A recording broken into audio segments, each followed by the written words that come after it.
আসুন ভালো কাজ করি, ইনশাআল্লাহ জীবন বদলে যাবে। এক গ্রামে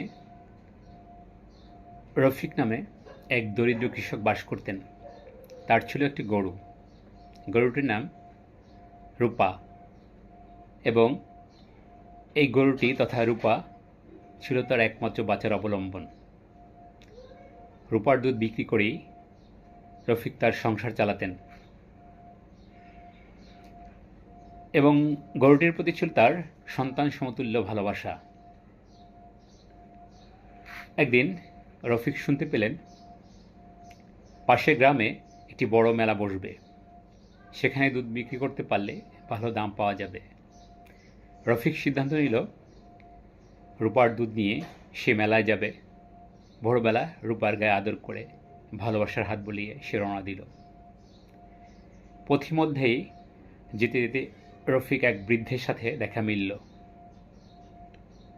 বৃদ্ধ লোকটি ক্লান্ত, শ্রান্ত এবং ক্ষুধার্ত দেখাচ্ছিল।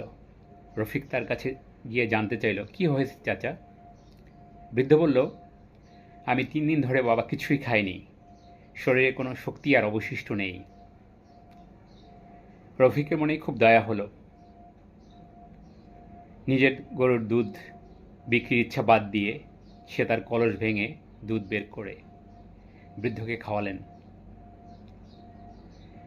বৃদ্ধটি দুধ পান করে চোখে পানি নিয়ে বলল, মহান আল্লাহ পাক তোমাকে অনেক গুণ ফিরিয়ে দেবেন বাবা, ইনশাআল্লাহ। রফিক হাসল। সে বিশ্বাস করত কোনো ভালো কাজ কখনোই বৃথা যায় না। মেলায় না গিয়ে সে বাড়ি ফিরে আসলো।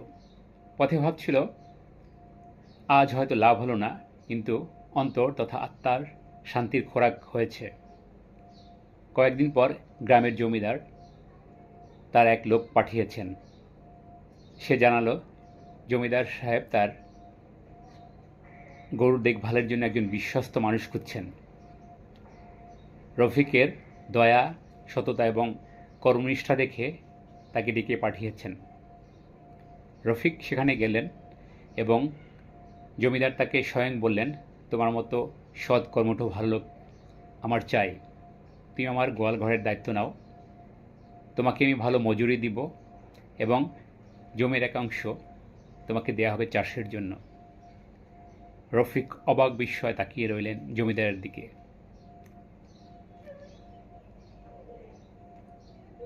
শুধু একটি দয়ার কাজ, একটি সত্যিকারের মানবিকতার প্রকাশ, তার পুরো জীবনটাই বদলে গেল। সে এখন সুখে শান্তিতে পরিবার নিয়ে বসবাস করতে লাগলো, এবং তার প্রিয় গরুটি রূপা আরও ভালো যত্ন পেল। তাই আসুন ভালো কাজ করি, ইনশাআল্লাহ জীবন বদলে যাবে।